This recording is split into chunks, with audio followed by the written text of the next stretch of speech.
예, 우리가 오늘 아주 잘 아는 예수님의 비유가 나옵니다. 그 잔치 비유죠. 그 지난 10월 17일 미국 세크라멘토에 어떤 한 커플이 결혼을 하기로 돼 있었습니다. 10월 17일인데 아름다운 커플이 제가 왜 남자 얼굴을 모자이크 처리를 했냐면 12월 17일 날 결혼을 하기로 했는데 바로 며칠 전에 이 남자가 자기는 결혼 못하겠다라는 통보를 이 여자한테 해왔어요. 사실 우리 일생에 무슨 일이 벌어질지 모릅니다. 이 며칠 앞을 알 수가 없어요. 결혼식 준비 다 끝나고 이렇게 멋진 호텔에서 예약까지 다 해놓고 뭐 3만 5천 불인가로 벌써 호텔 측에 지불해놓고 이제 결혼식을 하기로 했는데 갑자기 남자가 결혼을 못한다고 이제 통보가 온 거예요. 사람 이 일이라는 게 한치 앞을 알 수가 없어요.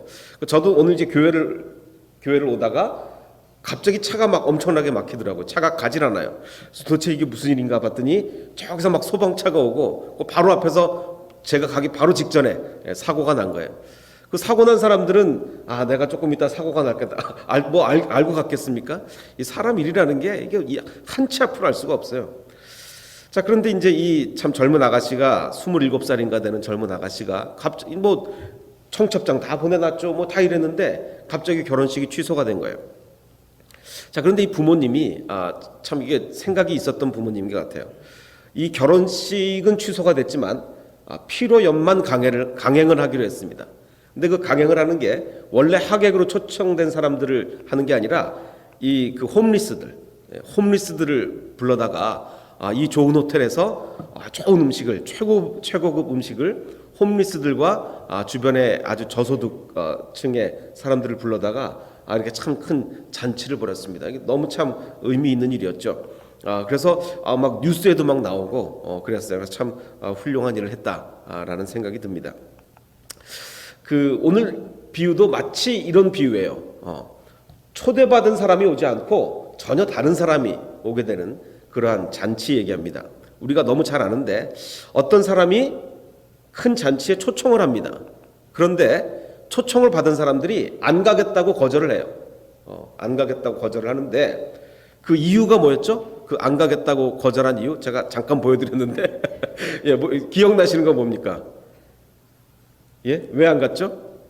예, 뭐 소도 사야 되고 뭐 밭도 가서 봐야 되고 장가도 갔고 뭐 이래서 소를 사서 밭에 가야 돼서 장가를 가서 난 그 잔치에 못 가겠다라고 이제 거절을 합니다.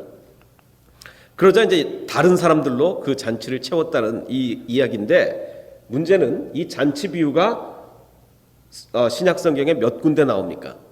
두 군데가 나와요. 그 마태복음과 오늘의 본문 마태복음과 누가복음 두 군데 나오는데 문제는 이 두 비유가 같은 비유냐 아니면 다른 이야기냐라는 것입니다. 두 군데 나오는데 같은 이야기가 그냥 두 번 쓰여진 거냐 아니면 전혀 다른 이야기냐라는 것입니다. 어떻게 생각하십니까? 근데 이 잔치 비유에 보면요 굉장히 극단적인 표현들이 많이 나옵니다. 어떤 극단적인 표현들이 나오냐면 그 잔치에 초청하러 온 종들을 초대받은 사람들이 안 가겠다고만 하면 될 것을 나 안 가라고만 하면 될 것을 종을 잡아 모욕하고 죽입니다. 아니 뭐 결혼식에 오라고 그랬다고 이걸 막 죽입니까? 굉장히 극단적이고 더 나아가서 종을 죽이고 나니까 그 초대한 사람은 군대를 보내어 그 살인한 자들을 진멸하고 그 동네를 불사릅니다. 이거 서로 난리가 났어요. 초대받은 사람은 종을 죽이고 그 초대한 사람은 화가 나서 또 군대를 보내서 그 사람들을 막 불사르고 동네를 불사르고 그 다음에 나중에 이제 아무나 막 초청을 해왔는데 그 중에 한 사람이 예복을 안 입었어요. 예복을 안 입으니까 그 초대한 사람이 예복 안 입고 오면 어떡하겠습니까? 가서 예복 입고 와라 뭐 이래도 될 텐데 손발을 묶어 바깥 어두운 데에 내던지라 라고 명령합니다. 거기서 슬피 울며 이를 갈게 되리라. 아니 뭐 결혼식 한번 했다가 이게 지금 난리가 난 거예요. 뭐 지금 뭐 서로 죽이고 뭐 쫓고 막 난리가 났습니다. 그럼 도대체 이게 예수님이 뭘 얘기하시려고 이런 얘기를 하시냐가 오늘의 핵심이 되겠습니다. 이 마태복음에 있고 누가복음에 두 군데 있다고 했죠. 근데 이 두 얘기가요 완전히 다른 얘기예요. 굉장히 비슷한데 얼핏 보기에는 굉장히 비슷한데 자세히 보면 완전히 다릅니다. 어떻게 다르냐면 마태복음은 천국은 마치 자기 아들을 위하여 혼인잔치를 베푼 어떤 임금과 같다. 그러면 지금 이것은 무슨 잔치예요? 혼인잔치. 누구의? 왕의 아들. 왕의 아들의 혼인잔치죠. 그러니까 지금 예수님이 말씀하실 때 이 왕의 아들은 누군 겁니까? 자기 자신이에요. 왕은 하나님이고. 자, 근데 누가복음의 잔치는요, 잔치는 잔치인데 왕이 아니에요. 그냥 어떤 사람입니다.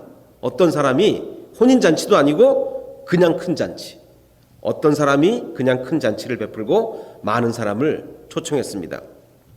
마태복음에는 그 종들을 보내어 그 청한 사람들을 혼인잔치에 오라 하였더니 오기를 싫어했습니다.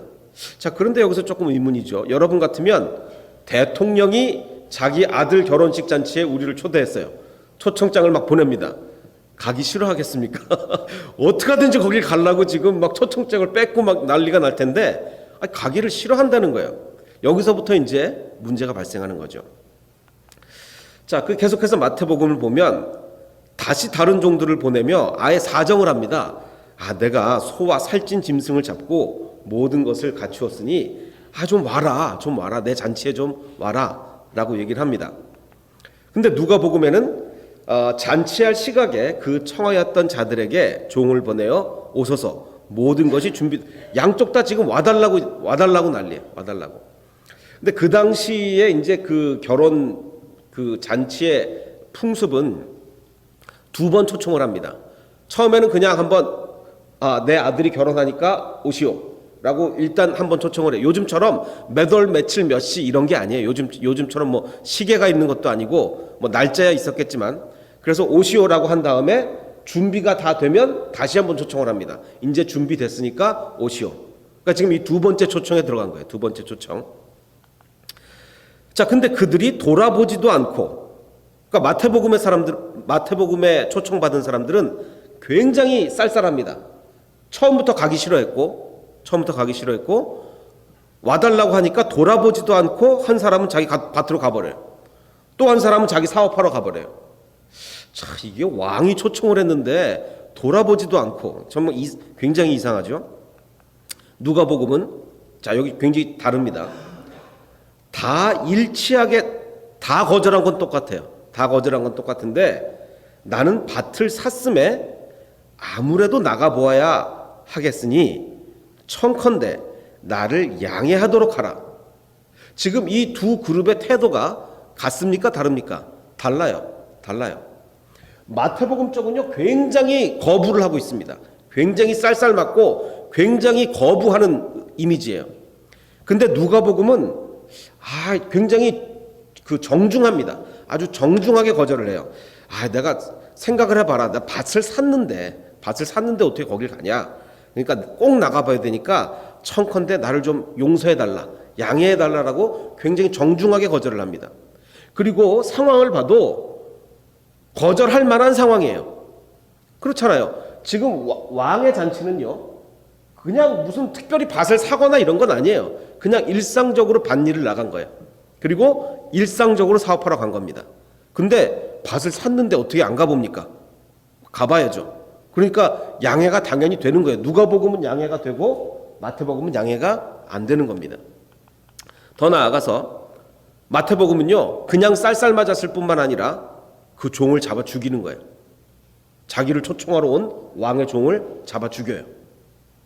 그러니까 이거는 단순한 초청 거부가 아닌 뭡니까? 그 왕에 대한 적대감이에요.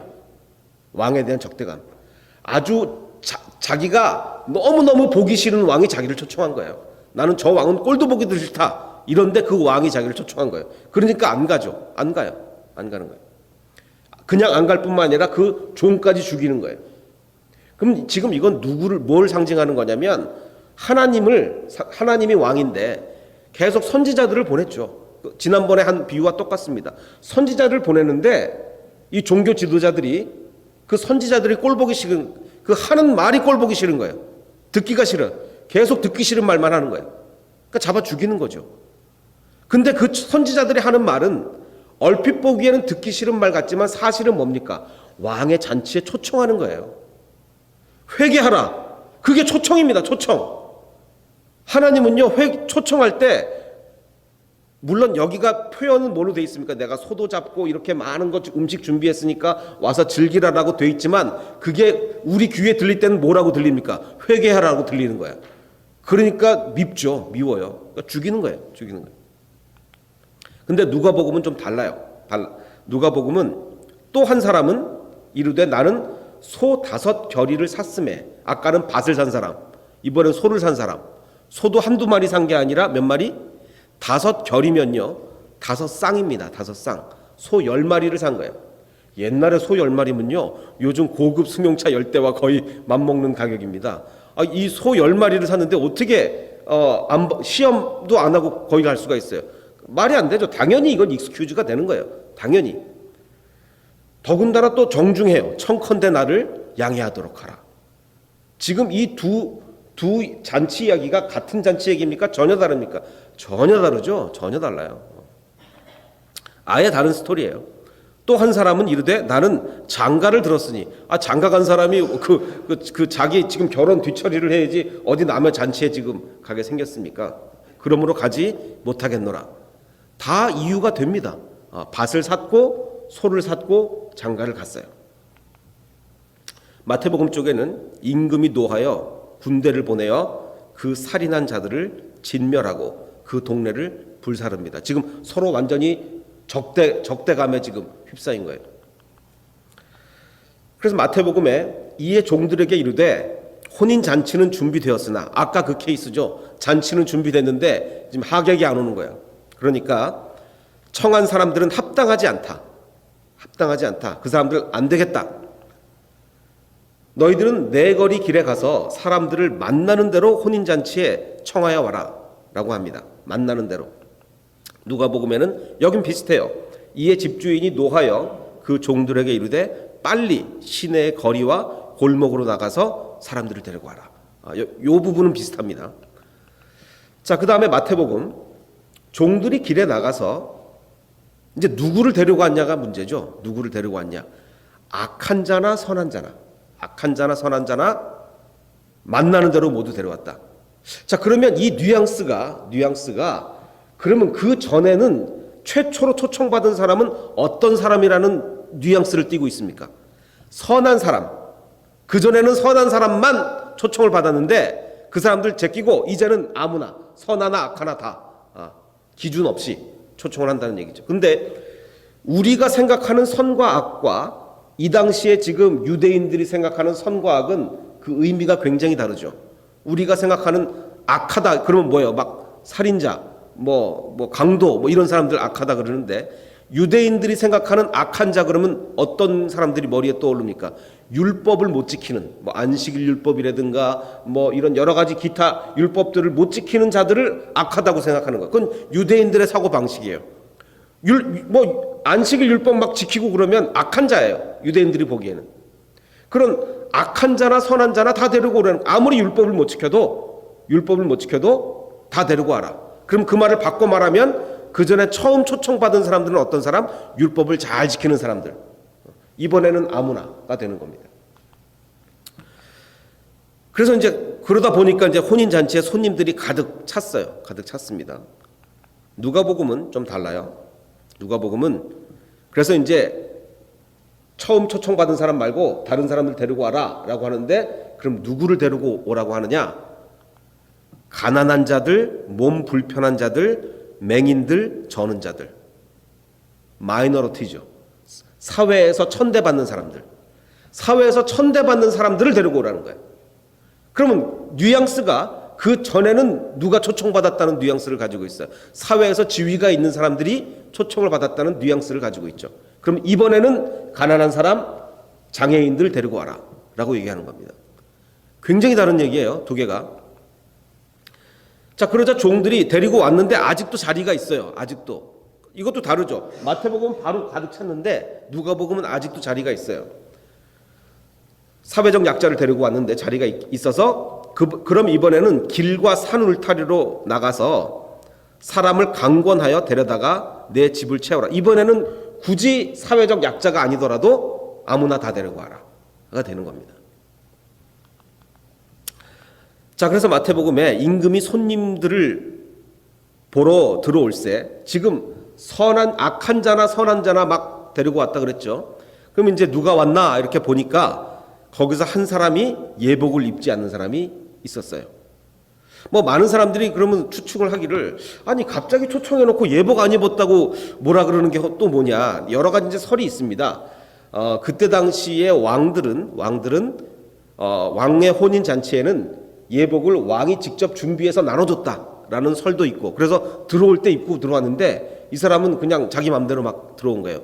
그런 설도 있긴 하지만 별로 고고학적으로 증거는 없습니다. 어쨌든 예복을 안 입었어요. 예복을 안 입었는데 이르되 친구여. 그래도 왕은 나이스하게 예복 안 입은 사람에게 친구라고 불렀어요. 친구여, 어찌하여 예복을 입지 않고 여기 들어왔느냐 하니 그가 할 말이 없는 거예요. 당연히 예복을 입고 와야 되는데 자기가 못 입고 온 거예요. 자, 누가복음에는 이런 뭐 예복 얘기가 없어요. 예복 얘기가 없어요. 근데 이제 이거를 우리가 성경을 읽다 보면 이쪽 얘기하고 저쪽 얘기하고 막 짬뽕 되는 경우가 있어요. 막 섞어서서 그냥 이 두 비유가 한꺼번에 섞여져서 이해가 되는 경우가 여태까지 사실 그러셨죠. 성경을 읽으면서 이거 다른 얘기라는 거 생각 못 하셨죠. 이거 다른 얘기라는 거 알고 있는 사람이 그렇게 많지 않습니다. 그냥 같은 얘기인 줄 알고, 문제는 같은 얘기인 줄 알다 보면 두 얘기가 섞여요. 그래서 어떻게 섞이느냐, 아니 분명히 가난한 사람이 왔는데 어떻게 예복을 입고 오나, 뭐 이렇게 얘기가 섞인단 말이에요. 왜냐하면 누가복음은 가난한 사람이 왔거든요. 가난한 사람 장애인. 마태복음은 전혀 아니거든요. 근데 이거를 얘기가 섞여버리면 참 이 왕도 너무하지. 가난한 사람한테 예복을 요구할 게 뭐야. 근데 그 얘기가 아니죠. 전혀 다른 얘기예요. 자, 그래서 마태복음은 그 가난한 사람한테, 가난한 게 아니라 그 예복을 안 입고 온 사람한테 그 왕이 어떻게 합니까? 임금이 사환들에게 말하되 그 손발을 묶어, 아니 예복 하나 안 입고 왔다고, 예복 하나 안 입고 왔다고 손발을 묶고 바깥 어두운데 내던지라. 거기서 슬피 울며 이를 갈게 되리라. 이거 옷 한 번 잘못 입고 갔다가 이게 지금 큰일이 났습니다. 그래놓고 하시는 말씀이 청함을 받은 자는 많되 택함을 입은 자는 적으니라. 지금 청한 거는 많은 사람들이 청함을 받았죠. 근데 택한 거는 오히려 굉장히 적은 사람이 택함을 받은 거예요. 누가복음에는 내가 너희에게 말하노니 전에 청하였던 그 사람들은 하나도 내 잔치를 맛보지 못하리라. 뭐 요 부분은 좀 비슷합니다, 양쪽이. 자, 지금 두 비유를 읽고 나서 어떤 느낌이 드십니까? 달라도 너무 다른 얘기예요. 아주 다른 얘기예요. 자, 그러면 이것을 올바르게 해석하기 위해서는 이 두 비유가 각각 어떤 문맥에 들어갔느냐, 마태복음의 문맥은 뭐고 누가복음의 문맥은 뭐라서 각각 그 속에서 어떤 의미를 가지고 있느냐를 문맥 속에서 파악을 해야 돼요. 그럼 마태복음은 어떤 문맥을 가지고 있느냐? 지금 우리가 지난 주일부터 제가 설교 말씀을 드렸지만 22장 이 이야기는 예수님께서 대답을 하시는 상황이에요. 어떤 대답? 제가 지난 주일날 말씀드렸던 21장에 대한 질문에 대한 대답이에요. 21장의 질문에 대한 대답으로 이 잔치 비유를 얘기하신 거예요. 자, 그러면 그 앞에 기가 뭐냐? 21장에 보면 예수께서 성전에 들어가 가르치시는데 이거 다 한 겁니다. 제사장들과 백성의 장로들이 나와서 예수님한테 물어요. 네가 무슨 권한으로 지금 이루고 있느냐? 그러면 예수님이 뭘 했길래? 뭘 하셨어요? 성전에 들러가서 막 들러엎고 막 가르치고 막 이러고 있단 말이에요. 그래서 제사장들과 장로들이 와서 네가 뭔데 지금 이러고 있느냐라고 물어봤다 그랬죠. 제가 다 말씀드렸습니다. 그러자 예수님이 비유를 드셨죠. 기억나시죠? 어떤 비유? 두 아들의 비유를 드십니다. 아들이 둘이 있었는데 아들 한 명은 아버지가 일하러 가라, 포도밭에 일하러 가라 그러니까 저 못 가겠는데요 해놓고 갔고, 또 다른 아들은 간다고 해놓고 안 갔다. 그러면 어느 아들이 진짜 순종한 아들이냐? 당연히 간 아들이 순종을 한 거죠. 그래서 이 말씀의 결론은 뭐냐? 요한이 의의 도로 너희에게 왔거늘 세리와 창녀는 믿었는데, 요한의 가르침과 그 모든 것을 믿었는데 너희 종교 지도자들은 믿지 않았다. 그럼 너희 종교 지도자들은 말만 간다고 해놓고 안 간 아들이고, 세리와 창녀는 차마 간다고 말을 못했지만 나중에 회개하고 간 사람들이 세리와 창녀다. 그럼 진짜로 따져보면 지금 권위 얘기해요. 권위. 진짜로 따지면 누가 더 권위 있는 사람들이에요? 겉보기에는 종교 지도자들이 권위 있는 것 같지만 실제로는 세리와 창녀들이 더 권위가 있는 거다라고 얘기를 하는 겁니다. 실제로는 너희들은 오히려 권위를 상실한 자들이다라고 얘기하는 게 예수님의 지금 연속된 세 비유 중에 첫 번째 비유예요. 두 아들의 비유. 그리고 그 다음 비유는 뭐였죠? 포도원 주인. 그 포도원을 세놓고 떠난 포도원 주인이었습니다. 다시 한 비유를 들으라. 그러니까 그 앞에 아들 비유와 연결된다 이거죠. 한 집주인이 포도원을 만들어 농부들에게 세를 주고 떠났는데 나중에 세 받으려고 종을 보냈더니 그 농부들이 어떻게 했어요? 그 종을 죽이고 또 보냈더니 또 죽이고 그래서 아들을 보냈더니 아들까지 죽이고 예수님을 상징하는 거죠. 그래서 이 이야기의 결론이 뭐였습니까? 그러므로 하나님의 나라를 너희는 빼앗기고 그래서 그 포도원 주인이 화가 나서 사람들을 보내서 그 사람들 다 그걸 뺐지 않습니까? 너희는 빼앗기고 그 나라에 열매 맺는 백성이 받으리라. 처음에 세 줬던 그 농부들은 빼앗기고 다른 사람이 받을 거다. 근데 그 다른 사람은 어떤 사람들? 열매 맺는 사람. 열매 맺는 사람이 그 땅을 차지할 거다라고 얘기를 합니다. 자, 그리고 나서 세 번째 연속되는 비유로서 어떤 비유가 나온 거야? 이 잔치 비유가 나온 거야. 이 잔치 비유가. 자, 그러면 예수님께서 다시 비유로 대답하여 계속해서 이어진다 이거죠. 이르시되 그러면 무엇에 대한 대답이에요? 무슨 질문에 대한 대답? 너 무슨 권위로 이러느냐? 네가 무슨 권위로 성전 다 들러엎고 내쫓고 네 맘대로 가르치고 너 무슨 권위로 이러느냐에 대한 세 번째 대답으로 잔치 비유를 드신다 이거죠. 그래서 그 잔치 비유의 결론이 뭐였어요? 청함을 받은 자는 많되 택함을 받은 자는 적으니라. 처음에 니네들 다 지금 네 종교 지도자들 너희들이 청함 받았다고 생각되지? 그래, 청함은 받았다. 니네들이 다 청함 받아서 지금 종교 지도자 노릇하고 있는 거 아니냐?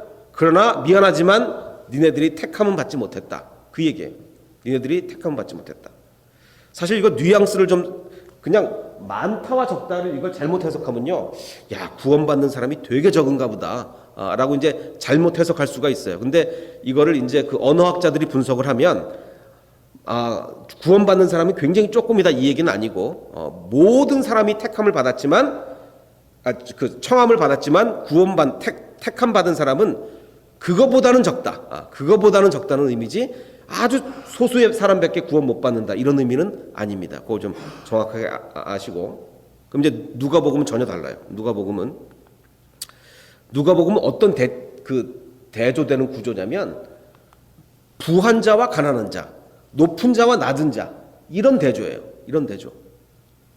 그 얼마 전에 신문을 보니까 그 요즘 자동차들이 잘못되고 뭐 고장나고 그 제조 과정에 문제가 있으면 리콜을 하잖아요. 리콜. 그 롤스로이스도 리콜을 하더라고요. 롤스로이스도 리콜을 하는데 얼마 전에 신문에 났어요. 그 며칠 전에 이제 리콜을 한다고 그랬는데 리콜 대상이 몇 대냐? 한 대. 이 롤스로이스는 워낙 그 차량 그 제조 숫자도 적고 거의 다 대부분 주문 제작 이거 이러다 보니까 그 한 대를 위해서 리콜을 하는 거예요. 한 대를 위해서. 2015년 무슨 뭐 고스트인가 하는 제품인데 한국 돈으로 따져 보니까 한 4억 원이 넘더라고요. 한 대가.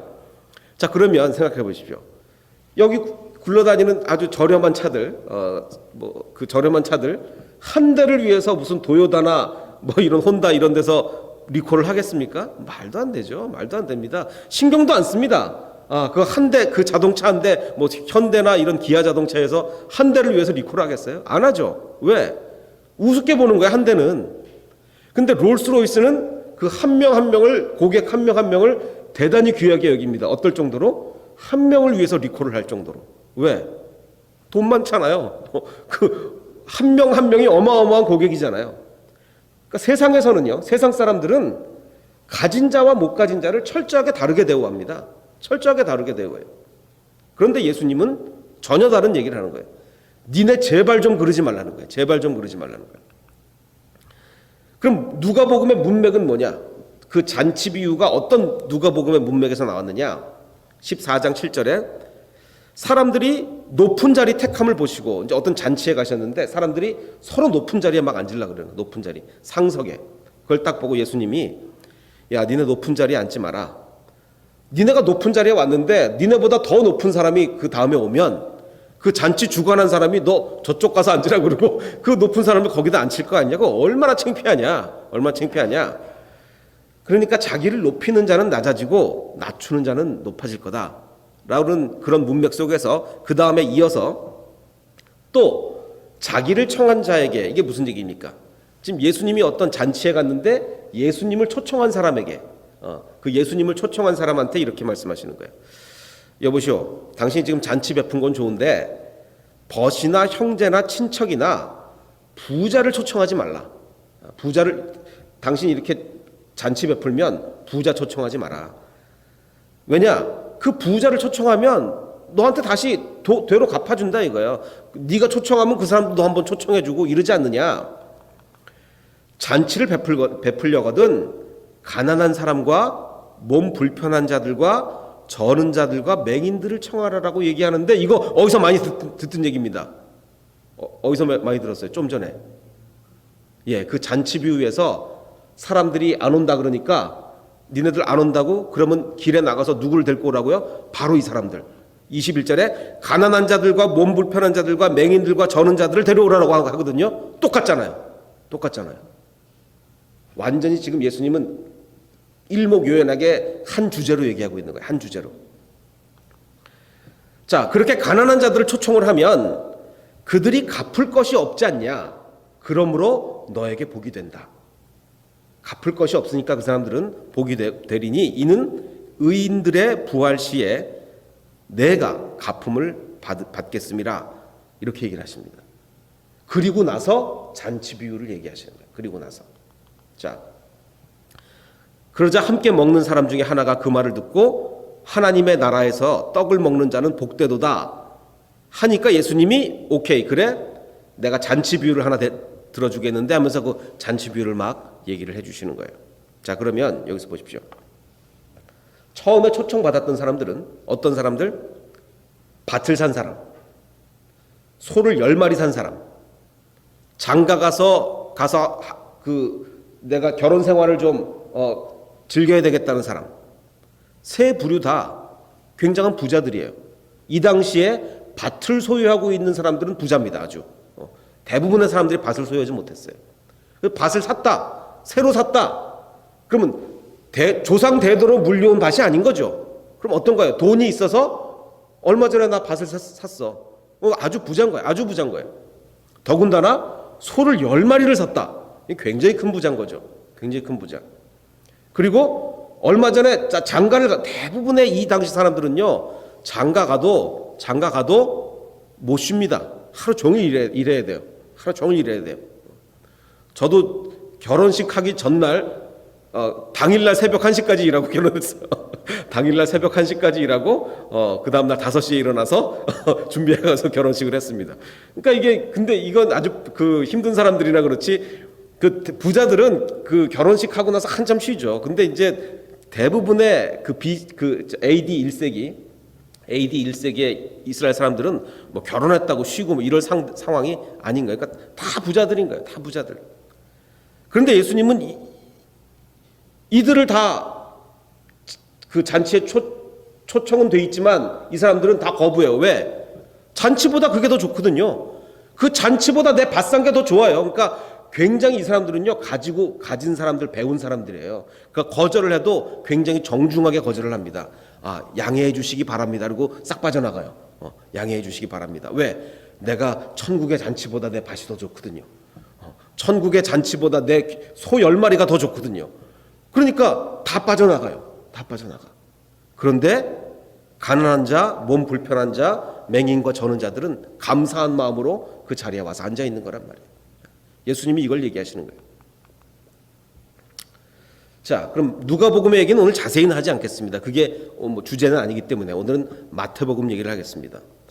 자, 그러면 핵심은 마태복음 이야기 이 잔치 얘기가 결국 어디 얘기에서 끝나요? 이 예복 입지 않은 자 얘기에서 마감이 돼요. 이게 결론이에요.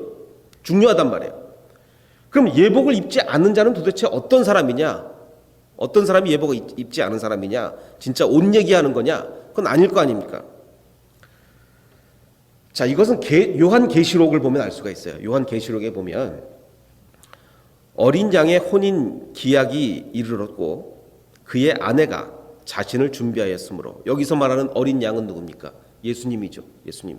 우리는 예수님의 신부의 자격으로 그 잔치에 참여를 합니다. 물론 마태복음 비유에는 신부가 아니라 하객이지만 뭐 같은 얘기예요. 자, 그의 아내, 우리가 자신을 준비했는데 그 신부에게 빛나고 깨끗한 세마포 옷을 입도록 허락하셨으니 이 세마포 옷은 뭡니까? 성도들의 옳은 행실입니다. 요한계시록 이렇게 말하고 있어요. 즉 예수님과의 결혼에서 우리가 입을 흰 세마포 옷이라는 것은 우리의 옳은 행실을 얘기하는 겁니다. 옳은 행실. 그럼 아까 그 왕이 너 왜 옷을 안 입었어? 라고 얘기하는 건 예수님이 거기서 뭘 얘기하는 거예요? 너 왜 행실이 그 모양이냐? 네가 지금 예수 믿는 자의 자리에 초대돼서 왔으면 행실을 올바르게 해야 될 거 아니냐? 그 행실이 합당하지 못한 자들은 바깥에 쫓겨나서 슬피 울며 이를 가게 될 것이다 라고 예수님이 말씀하시는 거예요. 그래서 그 앞에 비유, 이 잔치 비유 바로 앞에 있었던 포도원 비유의 결론도 똑같아요.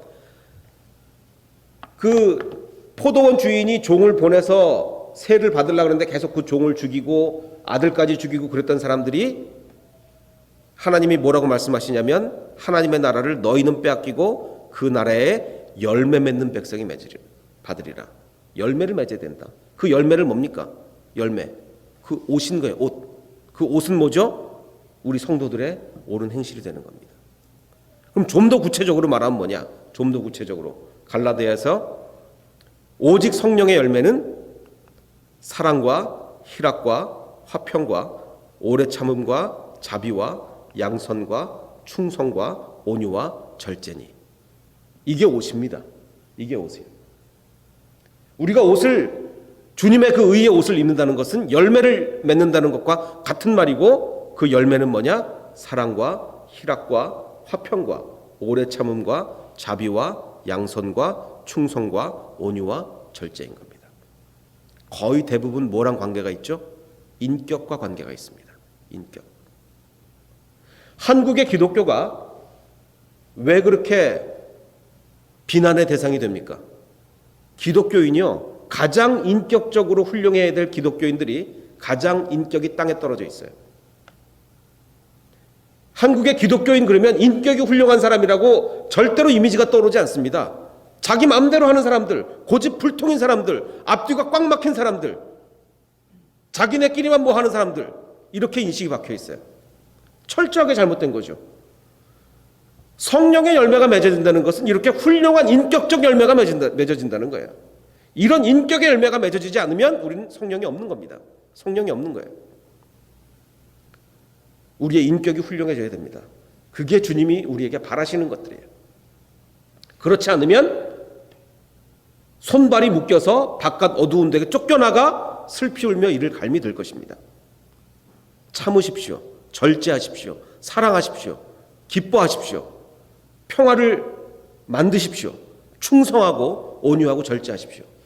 이것이 주님이 우리에게 원하시는 것들입니다. 오늘 예배를 통해서 바로 이런 인격적인 변화가 우리의 삶 속에 이루어지기를 주님의 이름으로 축원합니다. 함께 기도하겠습니다.